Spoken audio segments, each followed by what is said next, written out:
This is June 21st. Welcome to the June 21st Imago Dei study. We are beginning on page 127.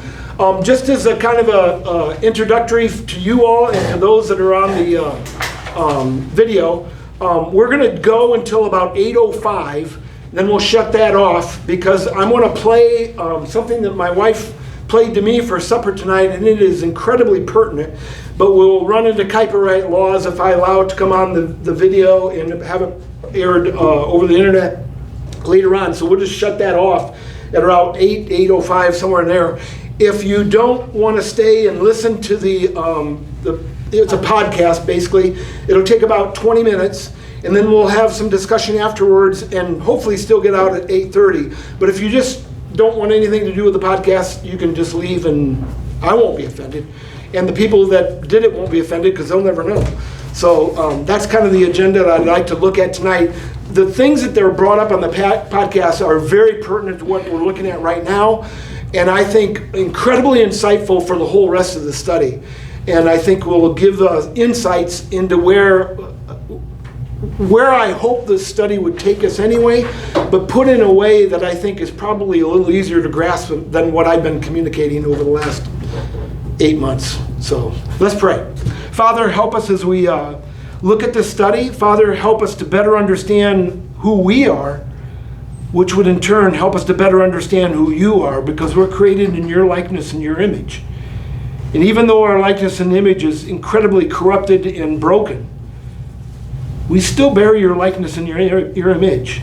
And Father, we pray that we would have a better understanding and better grasp of what that likeness and image is like, so that we might conform more into the image of your Son, Jesus, who was a perfect representation of your likeness and your image. Help us as we study this now to be more like Jesus. In his name we pray. Amen. Amen. Okay, we're on page 127. This all is relating to the quote on the top of 127 that Peter Kreeft has there. What do you think Peter Kreeft means when he says that music touches souls, not just bodies, thus it touches eternity? What do you think it means by that? Your soul is eternal. Okay, good. Your soul is eternal. Music doesn't just go in your ear and into your head as a sound wave, but it influences your mood, your attitude, your worship, your parts of you that aren't scientifically definable. Oh, very good. I like that explanation. Other thoughts? I feel compelled to share this with you. I had a guitar player who was amazing that came to my store. He was missing this joint and this finger, this joint and this finger, and his hand was cut off here.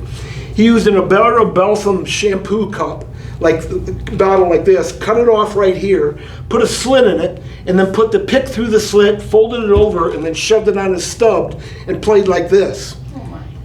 And he was... Played electric guitar. He was astounding. He was just astounding. Whenever he played, I could hardly hold back the tears. Even thinking about now, I'm getting goosebumps. Because he had a problem with drinking, which was the only reason why he wasn't professional. He had a gimmick. He was very attractive. Built, he lifted weights. I mean, he had everything going for him except his drinking problem. And he had a real problem with drinking. But boy, could he play guitar. And when he played the blues, you got the blues. Because he was pouring out his soul of heartache and brokenness and trouble. He had got he had rigged up a machine for General Motors that stamped lids for cars. The front hood. A hood. Thank you. That's what it's called. And it would stamp like every 15 seconds, and he had rigged it up so it would stamp whether he pushed the buttons or not. And so he would get in a rhythm to do it like this. Well, he got out of rhythm, got his hands in there, and it cut it off. It cut his hands off. It had all sorts of safety features that he overrode purposely. But boy, could he play. I'll never forget, I don't know if you know, can I say this online? He was a lead guitarist of a very, very big popular group that you all would know if I told you the name of the group. He was the lead guitarist for us. I invited him to come in for a promo that we were doing on a particular line of guitars. And he was showing off to everybody and everything. And this guitar player that I talked about with no hand came in and sat down beside him and started playing. And the superstar, was embarrassed for himself. Wow. Because he realized, I can't hold a candle for this guy.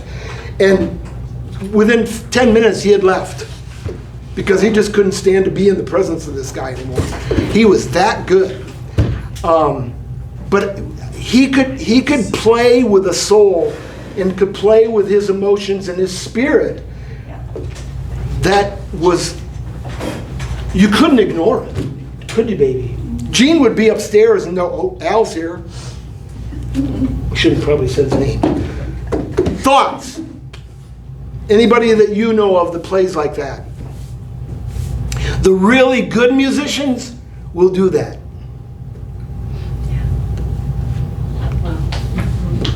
We're going to come to a quote a little bit later on from Lloyd Jones that I think does a good job of expressing that. Okay, we're going on. How are we doing in safeguarding our children, neighbors, co-workers, and fellow citizens from the kinds of evil influences that permeate the airways today? How can we do better?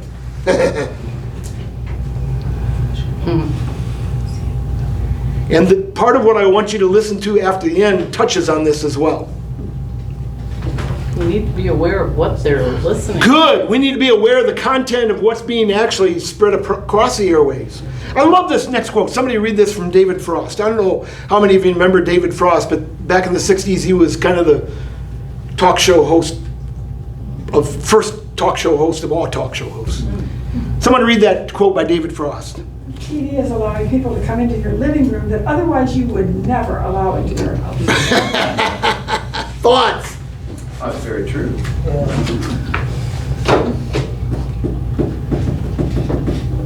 No comments? Not only people, ideas, values, lifestyles. Images? All kinds of Good. stuff. Ted? Radio does the same thing. Yeah, I think so too. Well, and that's it. Go ahead, Jody, and then I'll get Sharon. Well, I feel that's part of the problem is there's so many forms of media now where it used to be only TV or radio or, now you have TV, radio, tablets, phones, computers, and it's just hard to keep track of all the devices and let alone what's coming through them and Sharon, then Fred. Well, have Fred go if he's going to talk about this. Okay, Fred. Well, and I think it's going along with what Jody said. One thing, obviously with the internet, what's changed radically since I've been a kid has been now, everything, you more or less pick what you want to watch now or what you want to listen to. Right. We listened to what state song that the radio played for us. We watched what TV program that came at that hour. And now that's blown up. When I watched TV, we had 2 stations. And you watched one of those 2 or you went and did something else. And if you had a favorite song, you listened and waited and waited and waited until you heard that favorite song. Yeah. Yep. You didn't go and then listen to it over and over and over again. Yeah. So it's just, so there's, obviously there's, it allows you to pick and watch what you want to watch, but at the same time, there's a couple, there's obviously, there's ability to be a little more, selfish and all. It allows you to kind of gratify exactly what you delayed gratification is completely out the window with it now. When we come to the technology, which is part of the culture chapter as well, probably in next 2 weeks or so, there's a saying that says, you shape the technology and then this technology shapes you. And the media technologies that have come up and especially internet and cell phones have hugely shaped our culture. Sharon, back to you. I wanted to go back to the idea of censorship. Yeah. That's at the top of the page. Yeah, right. I thought maybe we were going to start with that. Because I'm not seeing where censorship is today. Well, there's so much. Yeah, there was a big fight during the 60s not to censor anything, to allow everything to come across the airwaves, because it was a First Amendment right to be able to do that. And so there's a real apprehension to not allow every and anything to come across the airwaves. Well, I know probably that was when it started with, well, that cigarette commercials were being banned. Okay, so that was a form of censorship. Yes? Yeah. Yes. But I'm thinking now as we're talking about music, is there any censorship that's happening? Or Very if it's little. being censored, it must be atrocious. Yeah, it's very little anymore. I think Well, what you got is that the liberal things are permitted everywhere. Conservative things are being censored. Well, even the conservatives were apprehensive to censor things back in the 60s and 70s because they wanted so much to protect human individual rights with the Constitution that they didn't want to overstep their bounds. But I think since then we've realized the extent of human depravity has to be controlled somehow, and it's been a wrestling match ever since. And on the radio and stuff, I think it is still on the. There's some that's broadcast. censored, Yeah, but people not get all much. their stuff on the internet though, and that's not censored. Yeah. So the idea that your question, can revolutionary music, cultural stability, and freedom of speech coexist? Yeah. What do you think? Well, that's what, the question is, freedom of speech going on so much now that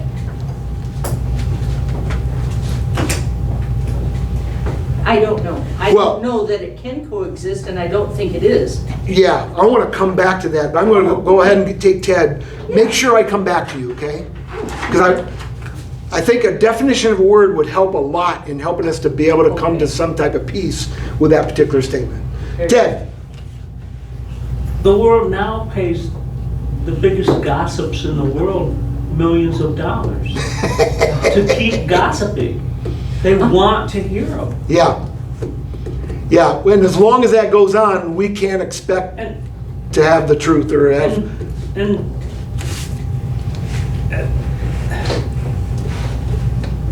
the newspapers used to need to verify the truth Wow. of their articles. Wow. And we have completely abandoned that idea. Absolutely. And that's the reason that our politics are in such shambles now, because you can't censor lies. You used to be able to censor lies, and now you can't even censor lies. So we have no idea when they print things whether they are true or lies. You're exactly right. And we had talked about that the human, we need to be accountable. That's a part of being human. And when that, I think earlier we had said that when that doesn't happen, we dehumanize ourselves. Absolutely. Good. Thank you. Boy, Doris, you have just put a cap on Ted. And Ted, you have segues from Sharon's that I think I can put a bow on the whole thing. Lord willing, I can put a bow on the whole thing. We talk about freedom of speech, but if our speech paralyzes us and puts us in bondage, is it freedom? And when speech becomes lies, and when songs become corrupt and perverted so that it destroys our souls, we'll do anything to ban cigarettes because it hurts our bodies. But we're totally ignorant to what's destroying our souls. We won't put a ban on that. And I would like to contend that freedom of speech, we need to define what freedom is first before we can ever exalt what it is we're protecting. If we're protecting people that are lying, we're not making ourselves free. We're putting ourselves and our whole culture and our whole nation in bondage. Because we're all paralyzed, we don't know what to do anymore because we don't even know what the truth is anymore. And if we're putting our young people in a position of social and spiritual corruption because of the songs they see, hear, or the television programs that they listen to, they're not free anymore, they're in bondage. And that's why I want to build off of what Jesus said, if the truth will make you free. You will know the You will know the truth, and the truth will make you free. And if the Son sets you free, you're free indeed. We've abandoned that concept of freedom, and we put ourselves, trying to preserve freedom, we've put ourselves in bondage because we don't know what real freedom is and where it comes from. Does that make sense? And hopefully that puts a bow on all three of your statements, because I think they're all related in that way. Thoughts? Sharon, I can see your... Well, now I graduated from college in 1991, and my journalism classes still told me I needed to verify sources. So if they're not getting that in journalism schools anymore, shame on them. Well, it could depend what journalism school you go to, too. Exactly. Yeah. Exactly. Yeah. But I was told you can't just, you have to be careful with your quotes. You can't change them if you're going to give people, if you're going to attribute the quote, you have to quote. So I get ticked at anybody that quotes even the Associated Press or UPI and doesn't verify what they say, because they're not trustworthy anymore. They used to be. Used to be if the AP or UPI said something, you could pretty much be assured that they had verified their information. No longer. it's a shame. Well, I've heard with some of the stuff I listen to that even scientific journals, Oh, absolutely. nobody will verify facts of scientific medical research that it's actually accurate before people start Oh, quoting it, preach using it, and- Colleen, preach it. Yeah. Well, basically, that is how the whole gay movement Yes, was promoted. It was based on, fiction. Bogus research. yes, bogus research. Fred, you've wanted in for quite a while, haven't you? No, not just. Okay. But just to piggyback on what Colleen said, a fact check organization went through, I forgot where I read it. I mean, I could look it up, but bottom line is a fact checking organization, a fact check scientific basically went through and we're trying to reproduce scientific papers and could only do 50% of them. How much? 50%. Wow. So half of the papers, they couldn't even verify. Or bogus. Couldn't verify the research that was being published. And this is scientific journals. Yeah, this is legit. They were going through whichever field it was. Right. And taking papers, redoing the experiments, and they couldn't get the results that were being published. Wow. Wow. That's sad commentary on our science. Yep. Well, there's that one website where you could go to see if something, some new thing that came out, if it's true or not. You could check that website that starts with an S. Snopes. Yeah, I didn't know if we could say it. Oh.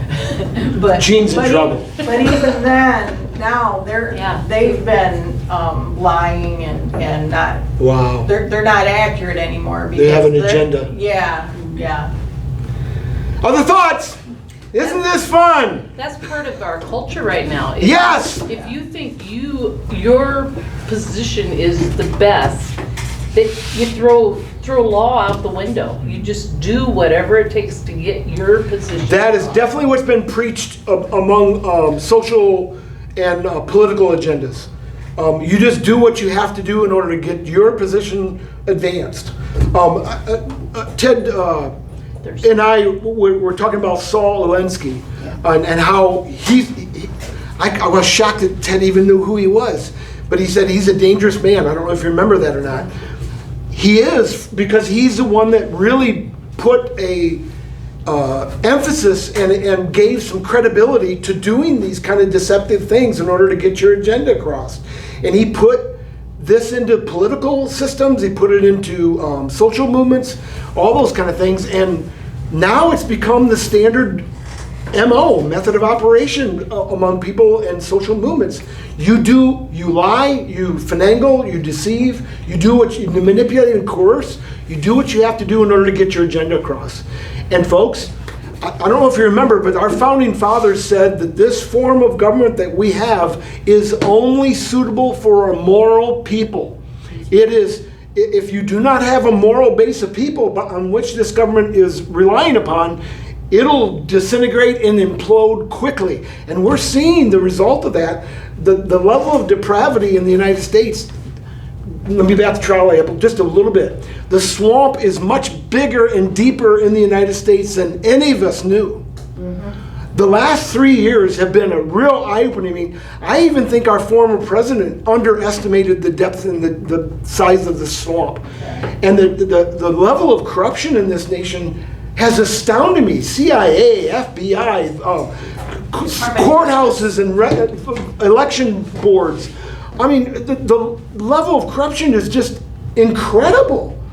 And folks, this form of government cannot function justly with corrupt people. Can't. It's not suited for that. It's suited only for a religious, ethical, moral people. Thoughts? And I think I haven't been only one class with the biblical citizenship class, but I'm pretty sure that's where they're headed. It's really surprising how many yard signs have been stolen in Hillsdale County. Because it's not their candidate. Yeah. Yeah, or And their it's one position. side they're getting stolen, Interesting. for the most part. Yeah. Yeah. Yeah. Thoughts? I'm glad our citizenship is not of this world. Oh, Amen. And we're gonna be so happy when Jesus comes and Amen. rules with an iron fist. That's right. Iron rod. Clean up his swamp. Oh, Maybe not. you know, Larry, I could not have said that wholeheartedly 30 years ago. I put too much trust in America.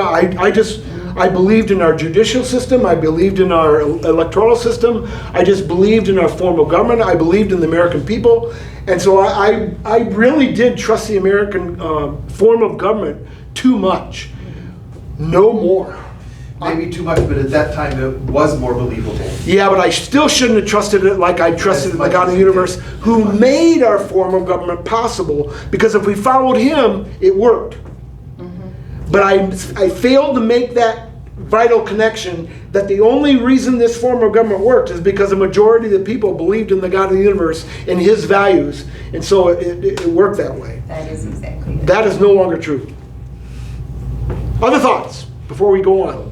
Got a little bit off, but this is So fun. how do you function now? How do I do? Function. I do exactly what Gene said. Aren't I glad that I am not a citizen of this world?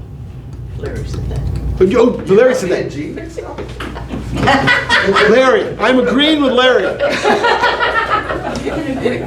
That's a mental thing. How do you act out your life if you don't trust A, B, and C? How do we as believers, how are we to live? How are you? I do not trust what the media says at all. I don't trust what politicians tell me at all. I have to base everything, I take everything back to the Lord and to his word and look at it from that viewpoint. And if they're in harmony with that, then I feel I can trust them. But if they're out of harmony with that, I can't. I just can't. But I don't have to. I can still function in this world and still do what I feel God has called me to do without trusting in our form of government. And when you go to election day, Oh, absolutely. then how do you do that? I vote for whatever I believe is the person that will do the least amount of damage. Can we take our right to life Oh, election? that is number one with me. If they're not pro-life, they have no hope of my vote. That is first and foremost.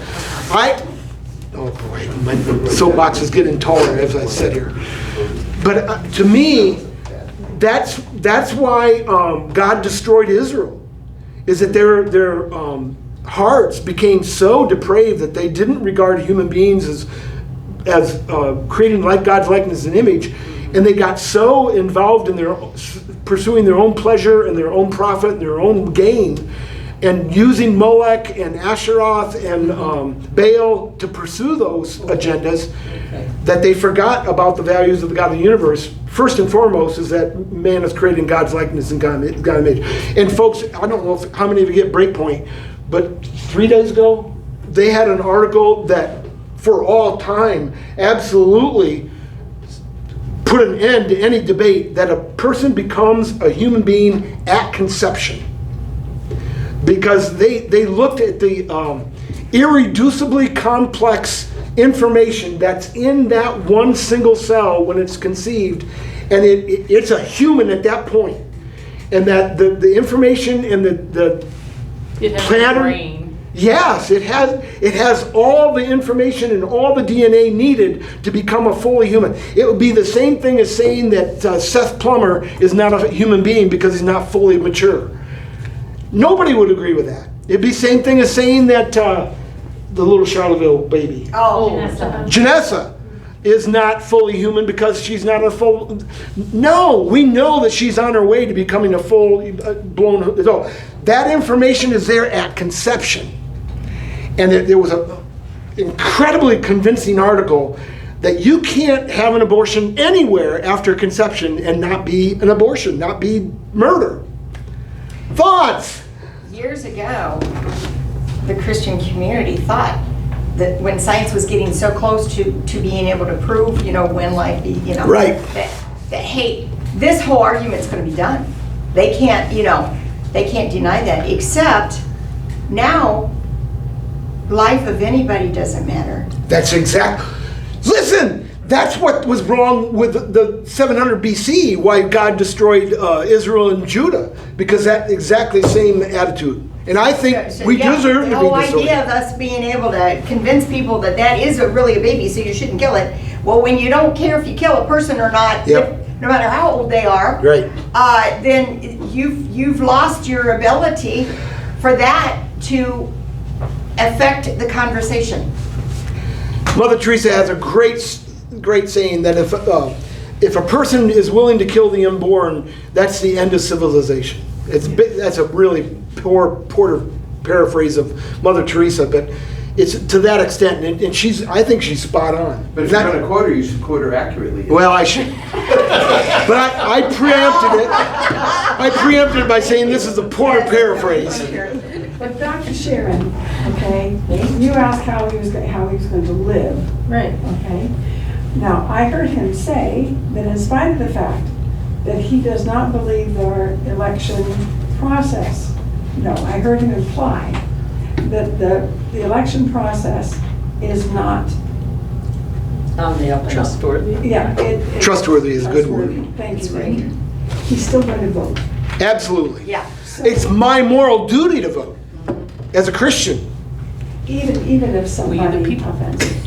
Okay. But you're also taking a person's word that they believe in a right to life. That is all I can do. That's all you can do. So they can be lying to you. My conscience is free. Well, they send Right to them a life. questionnaire and then they look at their voting record. Okay. Right to life paper is where I start. Yeah. I have done that for decades. I've only done it for 8 years. No, But 15 it- since we've been here. It really, I was just crushed here within this last year to find out that basically right to life, anyway, they do make their list of who they support by their voting record, which makes all the sense in the world. But there are people, there are politicians that always vote for life, but they take campaign money from the abortionists. Interesting. And I'm just going, are you serious? I mean, I've depended on that right to life sheet for so long. Sure. And, Now you've crushed me.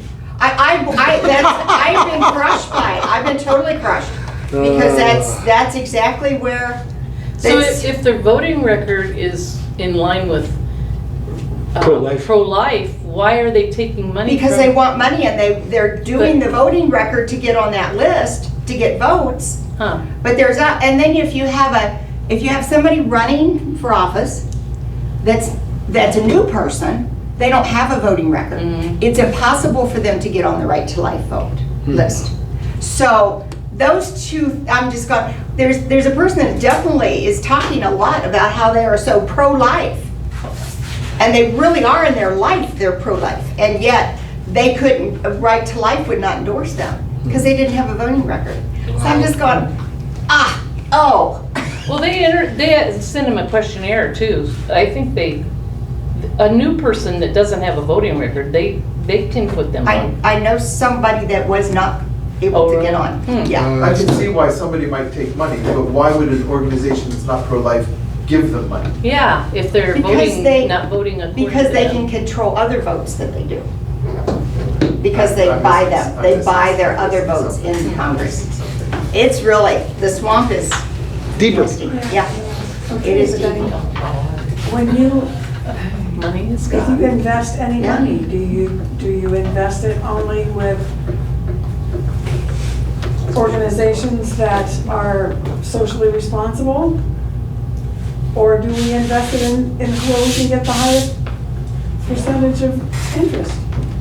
Well, There's an option. That is your money, and God will tell you what to do with Yeah. it. We told our guy that what we wanted, and he said, okay. That's what we do too. When I first became pastor, people came to me asking me what they should do with their money, what they should do with their life. I said, that's not my money. That's not my life. God speaks to you because you're in control of that money. You're in control of that life. And so you can take my counsel, but you're the one that has to make the decision. Because you're the one that has the authority over it. Yeah, that's basically true of everything that you say, isn't it? Oh, sure. See how easy I can get myself off the hook. Other thoughts before we go on? it's getting too deep. I have a question for you, Keith. Uh-oh. Have you ever considered running for president Of what? of the United States? Local Kiwanis? No, the United States. I'd vote for you. Let's go on. Just because I like making money. You'd like to do it. That's a good point. That's very good. I hit 2 dogs with my car. I'm Well, you're eliminated. done, you're done. Yeah. We talked about this at lunch today, that there's a candidate that can no longer run because they shot a dog on their property because it was a problem. And so now they're being disqualified from running for office because they shot a dog on their property that was a nuisance. And I'm going, No, it's more than that. The dog bit somebody. Oh, wow, and that's they're gonna even worse. have to euthanize it, and she killed the dog because it had bit a person. well, I hit 2 dogs with my car in one incident, and so You're done. I'm done. Politically done. Yeah, there's no way I could ever run. Let's go on. So Fred, you're off the hook Tells too. you the value of human life, though. It's okay if they kill What? babies, Oh! but a dog. Right. yeah, Colleen, Definitely. you're on a hot roll today. Listen, that is definitely true. Isn't that right? We put more value out of a particular bird's eggs than we do out of a human life, which is going back to the problem of 600 BC with Judah and 800 BC with Israel. That was where they were, and that's why God gave them a timeout. And I think we're in a line to being destroyed. I think we are. I think Billy Graham was right.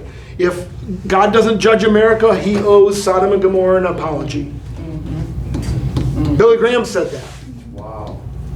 And I think he's spot on. And that was some years ago. 30 years ago. Yeah, good point. 40 years ago. Wow. My house time flies. Okay, going on. Oh, this is a good question. Does watching a perverse or corrupt TV program have less or more impact on the values and thinking of a young child when the location they are watching the program is the confines of their own home? Yes. Or how about if they were watching the same program at the store? Would it have any different impact on a child's values and thinking? What about watching the same program at school? Does the location of watching a particular program or a particular content affect the credibility of that in the mind of anybody? Yes. I think it does too. Depending on the home. Ooh! My guess would be that the home is where a child should feel safe with in a moral setting. A lot of children don't have Yeah, that. you're exactly right. So, in a perfect world, yeah, home they should be safe. Sharon, I think you're... And then I think that schools should feel safe. not happening, but that's, I think, we tell our children, go to school and learn. That's what you're going to school for. Ouch. So a school should be a safe place for that child to look at something and think that it's okay. Now, the store, not so much. Yeah. That's my view. I really appreciate that you qualified depending on the home. It has to depend on the home, because they can see a Yeah. whole lot of trash in a home. Yeah. Depending. And I think kids know that they don't even expect their home to be a moral filter. No, My kids. Whereas on my home, I knew my parents' filter. exactly. Yeah. Go ahead, My Colin. kids resented it because I didn't let them watch PG-13 until they were older, because I didn't. There's so much stuff out there that takes the innocence of our children away, and a lot of parents just don't care what their kids watch. I Sure. could see that with their friends, but because I made a stand on that, I was the bad guy, and it's like, I'm sorry. I'm gonna be the bad guy, you'll just have to wait till you're older if you wanna watch it. Have they ever come back to thank you for that? No. They may. They're still young. When they have children, they may. Yeah. I was gonna ask the same thing, and I bet they do too. Hopefully they come to their senses, yeah. Other thoughts? Going on. How does the type of entertainment program tell us about the entertainment's executive's perception of the American audience? In other words, can we begin to understand American mindset based upon the entertainment industry's programming, the methodology involved in that programming? In other words, can we get an insight into American culture by the type of TV programs and radio songs that are being generated? Sure, they can get a Yeah. sense of it by how many people are watching it. Good. Ted, you went in. What kind of mind do the producers think Americans have when they show a 10-minute section and then a commercial, and then they re-show the 10-minute section you just watched, and then they do something else and they re-show the 10-minute section that you've already seen twice? What kind of mind do they think that we have? Oak Island. You can name it. Oak Island. Why do you watch it? I don't watch it. They keep leading you to believe that they're going to show something else, and then they show the same thing, and then they make it sound like they're going to show something else, and they show the same thing, and then they make it sound like they're going to show something else, and they show you the same thing they showed you before. And then the next week, I've seen that. the next week for the program, they'll bring back Oh, no. the same 10 minutes, so you can watch it again.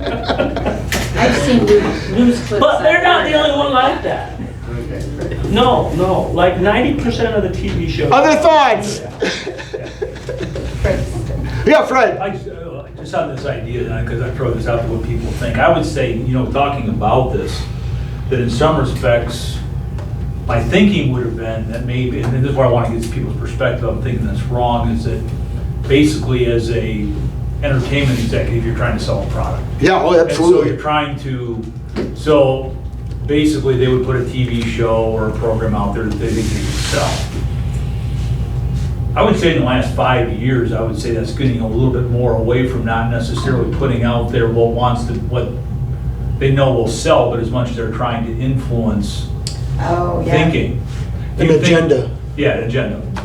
I guess what I was just thinking is that before I'd say that has changed, do you think that's always been the case? Do you think Hollywood and they were always trying to kind of drive culture a certain way, or do you think it was more reactive to what they could sell?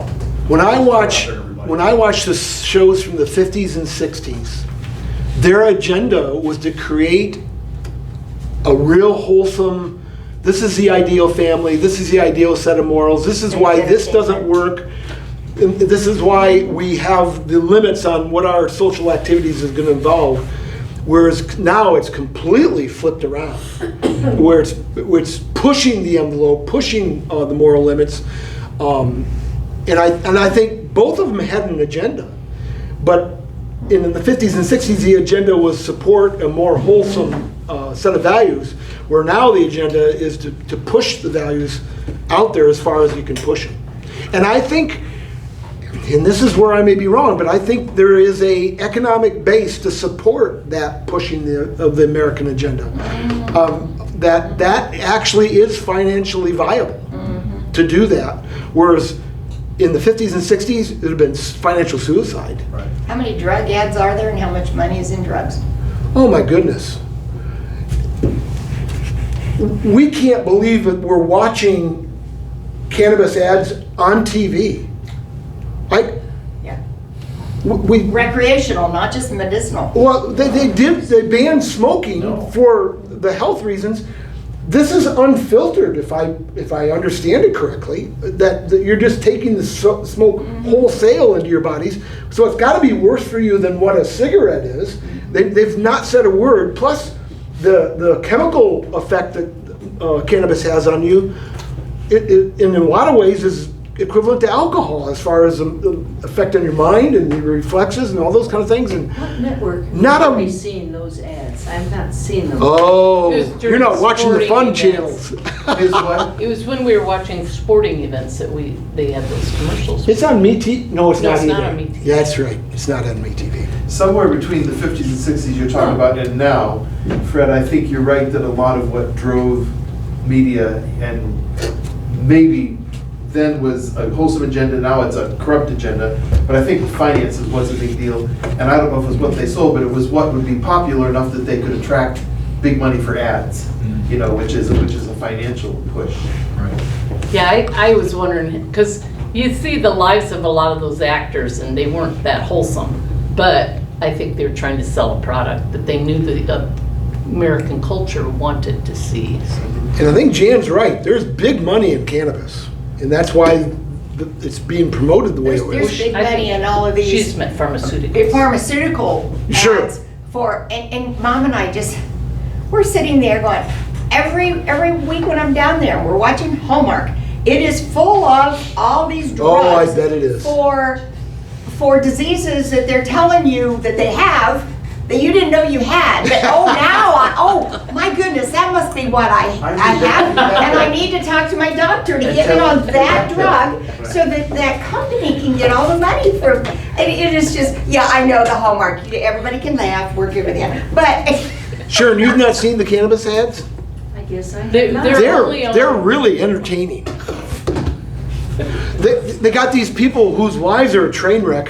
He's trying to use a blender and it blows up, and she's trying to do office work with a thing, and she walks into a glass window, and their lives are falling apart all around them.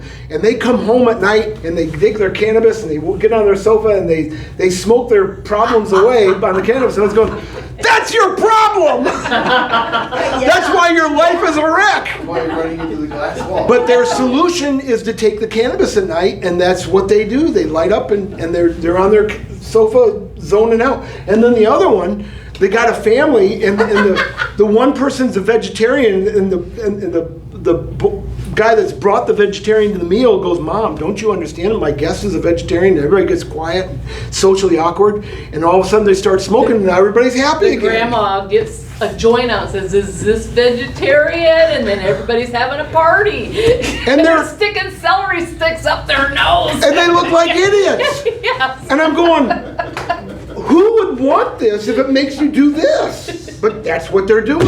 And then those guys go to work the next day, and they go drive, and they've still got that in there. I just don't understand why anybody would want to be that way. I just, Stupid. They're just stupid. and part of what I think is that a big part of our culture is this way, so that advertising executives and entertainment executives can confidently make their decisions to have this perverted entertainment programming, because they know they'll get economic benefit from it. We're a minority. Right. Thoughts? Ted? Do you think possibly the government employees who are supposed to enforce the no smoking on TV laws are getting paid off so that can advertise smoking on TV. You gotta wonder, just because Ted. It's a different kind of smoke. Yeah, you gotta wonder. It doesn't make any sense to me. Earl said If the we laws haven't ban, caught up with it yet. That's Yeah. another possibility. if we ban cigarette smoking, then why not marijuana smoking? It doesn't make any sense why it would be different. Yeah, Jan? I'm going to hopefully challenge what you just said. Oh. You said we are in the minority, as Christians are in the minority. We do hear there is a revival going on Oh, I pray that in the happens. world, in the United States. It's kind of an undercover revival, but I think there's a lot of people coming. The world's gotten so bad, they're looking for what do we do with this, and I do think that God is speaking to many, many, many people. I pray that's true. And that's where I'm at. When I say I want to kind of challenge that, I'm prayerfully challenging that idea that we're in the minority. I'm just praying that, and I think there's some signs that we may not be, but it's a silent majority right now yet. But I do, and we don't, God can be. See, the people with all this crappy stuff that they're shoving down our throats, they're the top people in all of the 7 mountains of our culture. They're the top people of government, of education, of media, of entertainment, this is out of biblical citizenship. I don't know if I can get to 7. Education? I said education, family, church, and Business? It's not media, it's entertainment and media. So I think I've probably covered the 7, but you got the idea. Well, Satan has got control over the top of each one of those mountains. But I think an awful lot of the people down at the bottom don't support who's running things at the top. And they control the media. So that's all we hear. Yeah. So we get even convinced that we're in the minority. And I just, there's just something in my heart that says God's not doing it that way. But we'll know. Time will tell. Time will tell. The thing that keeps disappointing me is I look at certain issues that are voted on, certain candidates that there's a clear distinction between Yes. godly and ungodly. And here in the last 6 years, it's not gone well. No, it has not. No. And there's a I lot pray of reasons why, but yes. I pray that the American people are waking up and realizing we need to get back to God and His values, Yes. or we're just toast. Yeah. And God, it's just like an alcoholic that has to go rock bottom Yeah, before he's going I think you're to right. wake up and say, okay, I see. And it's very possible that's what God's Yeah. letting our nation get rock bottom so we can all turn to Him. I pray that that's true, case. Well, these boycotts that have happened have really put a big kibosh to a lot of businesses like Disney. I mean, Disney's gone so far under because of their agenda to destroy the family. Praise the that Lord. I think they've had to pair up with somebody else for a streaming service because they've lost so much business. They Really? can't afford to support it anymore. Interesting. And I listened to one of their writers or a CEO that she says, I put everything queer I can in that I can get away with in every movie that we produce. Wow. And Wow. people's pocketbooks, and like you said, if there's enough people out there boycotting Disney and they're going under because of what they've done, there's gotta be more out there. Well, and they're in it to make money. And if they Yeah. see that they're not, then they'll change. Unless- Ted! I was reading an article yesterday about the statistical outlook for the world population.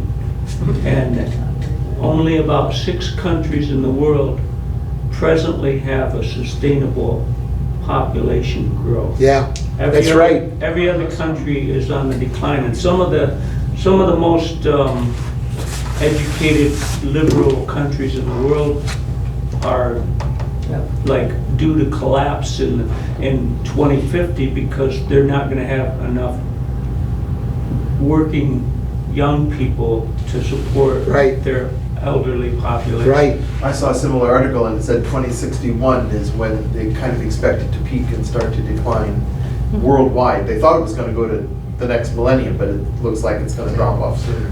I've heard some governments actually pay couples Right. tens of thousands of dollars to have a kid because they're trying to correct that problem. A lot of COVID, people that COVID vaccine cannot get pregnant now. Oh, wow. That was part of it. Wow.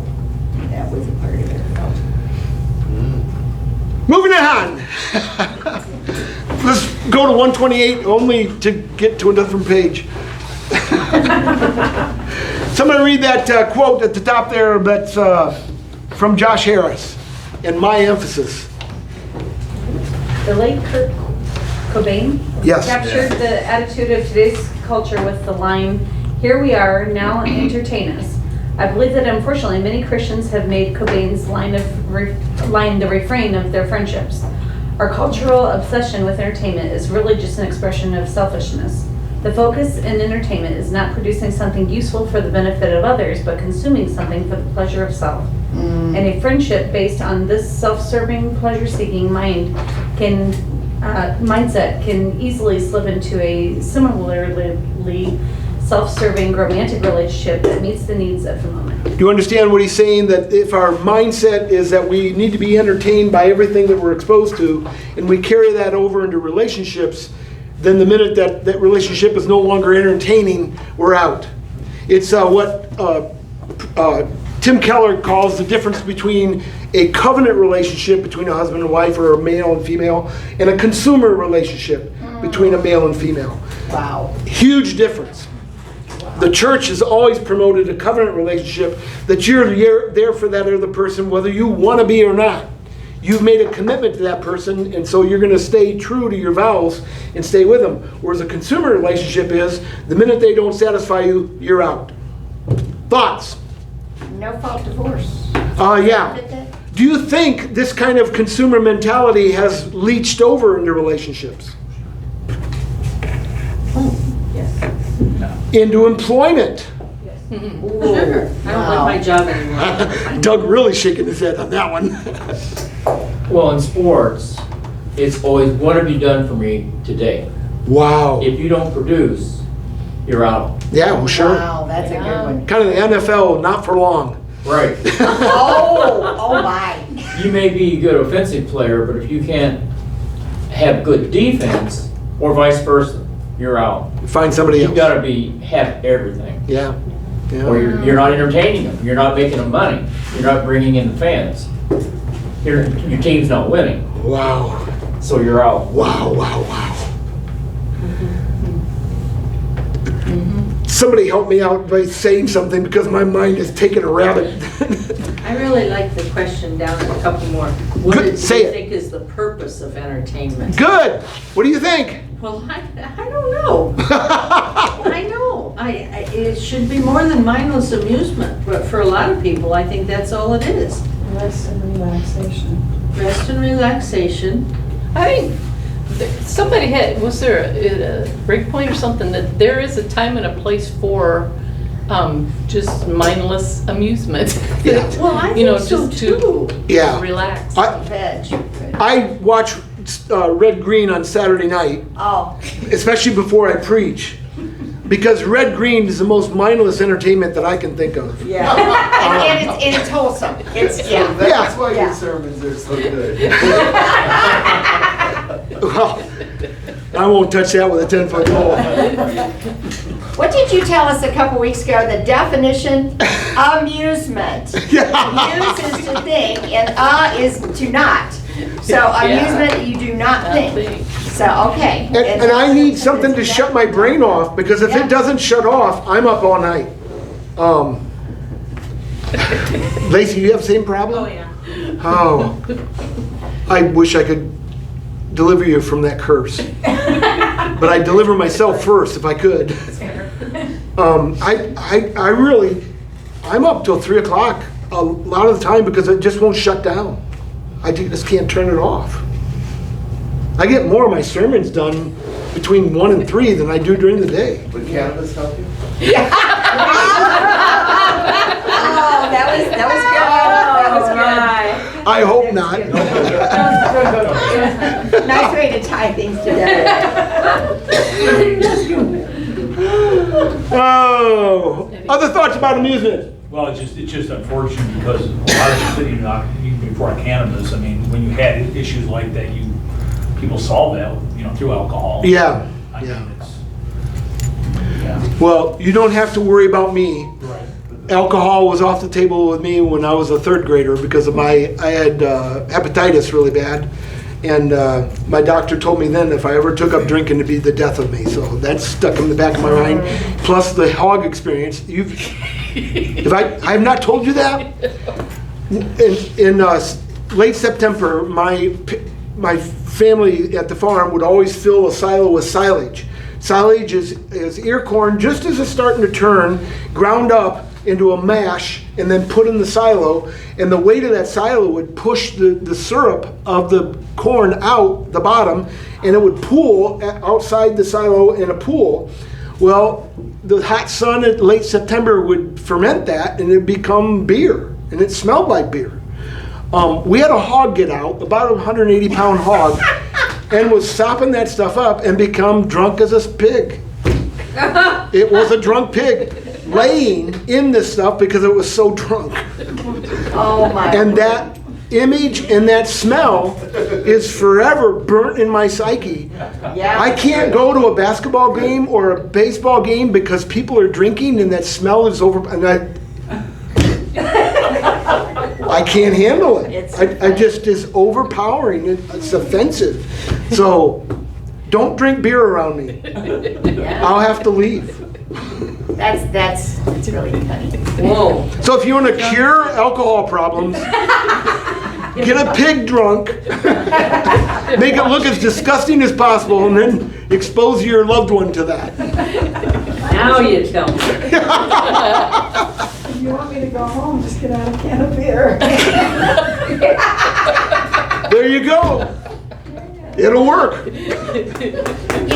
This question that Sharon pointed out, though. Thank you for getting this back. Yeah, anytime they stop talking about drunk pigs.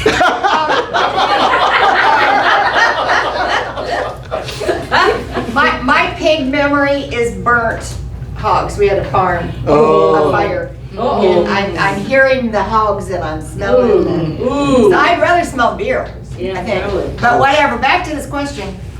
Sorry, guys. I don't know that, what do you think should be the purpose of entertainment?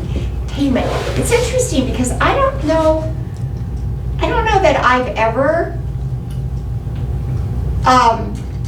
felt that there needed to be a purpose for entertainment. Okay, go entertain. But every one of these are very accurate. Sometimes you do entertainment for self-gratification. Sometimes for, each one of these are reasons that I get, okay, there's subconsciously reasons why we do entertainment, but we just don't acknowledge it. We don't think it through, You don't name it. Yeah, and I wonder if we named it, if There- we would even feel it's necessary to do it. There are certain shows that I watch just to To veg. wind down. Uh-huh. There are certain shows, especially movies, that I watch to become inspired. Iron Will, I don't know if you remember that one, but that just moves me about the depth of the human spirit if allowed to be focused in the right ways. It's just Chariots of Fire, standing up for one's principles in the heat of all sorts of opposition. What's his name? Eric Little. Thank you, Eric Little. Basically had the entire nation of England telling him, you need to compete on Sunday. And he said, no, I can't compete on Sunday. And said no to the Olympic Committee, said no to his coach, said no to the whole nation, said no to the King of England. Came and appealed to him, said, you need, Prince. was it a prince? You need to compete, you're favored to win this. You need to do this for England. No, I don't. That just inspires me. Yeah. So, And to know that it's a real story and that he lived and died with that kind of conviction. So that leads us into what forces are working against us when we try to say no to the TV. And Oh, wow. Good. What forces do you think? Evil forces. Yeah? Well, Expressed as what? There's not a whole lot of forces making us say no to TV anymore. well, this I is mean, it being a against. temptation, or is that what you're? Yeah, right. I will say, for at least with a lot of friends I've talked to, we've been very honest that when we go to media, it is to escape. No, Like, sure. We're just so overwhelmed with either our own schedules, or especially if we see something really bad on TV, we're like, we just don't want to deal with this. We don't want to be face to face with what's going on in the world, so we'll just like listen to music or we'll play a game or something. Yeah. I definitely think there's a temptation of not facing the reality of where our world is at and just escaping through those movies. Good. Other thoughts? And there's a balance. I feel there's a balance there though too, because I think God gives us those escapes so we can cope with facing tomorrow. Sometimes too. I mean, there's a balance because you gotta, but because you don't want to have a nervous breakdown just because you're forcing yourself to live in reality constantly. It's just, I don't know. It's just all this is hard because any of those things taken to extreme can become totally evil for anyone. But In moderation. and in moderation, and you can't. But you gotta be careful not to justify. Hang on to that thought, and I'm going to answer as soon as I hear Doris. Okay, and I'm going to jump even behind that. I'm going to say, why do we need to escape? What are we filling we're filling our lives so full of that we desperately need? We don't have a natural margin to reflect and to ponder and to rest. It seems like it's our society to push until we can't push anymore. And then we have to escape. And then it's easy to go to wrong things. Whereas, is that God's intention? Have we filled our lives so full of things that God never really intended for us to fill them with? Well, I think the fact that there's so many families have got, everybody's so involved in so many different activities. I mean, baseball, this and that. The fact that you don't have Sunday night to come to church because you've got this, there's something community thing going on, when you don't have Wednesday night, when you don't, and we've talked this many years ago, how it started getting harder and harder to do things at church because everybody was so busy with, school things, with the city rec thing, with whatever else you guys can come up with. So, and you think back in the 50s, you worked, you ate, you went to church, and you went to bed. That was kind of what you did, years and years ago. And we have gotten, our culture has made us so that we have to find this veg time, this, but there's been, I don't know, maybe it's all good, I don't know, but there's. Well, and we're going to wrap up because I want to do what I said at the beginning of the class. But I think Ecclesiastes 3 really needs to play into this. There's a time and a place for everything under the sun. And wisdom is knowing what time it is. Wisdom is knowing when to say to the TV, no, I need to spend time, devotional time. Wisdom is saying, I could use a dose of Iron Will now, or I could use a dose of Chariots of Fire now because I need that inspiration. Or I could use the conversation of another Christian friend right now. Wisdom is knowing what we need in order to create a spiritual formation in us that will be healthy and move us in the direction we need to go, rather than just listening to the culture and mindlessly falling into habits that we've always done. I like that. Wisdom is knowing what time it is. That's my sermon for the Somerset Congregational Church on July 14th. I'm coming.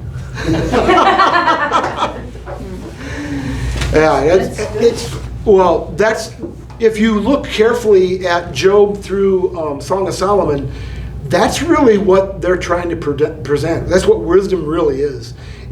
Well, it goes back to the men of Issachar in the book of Chronicles. The men of Issachar knew what time it was and what was right for Israel. And that's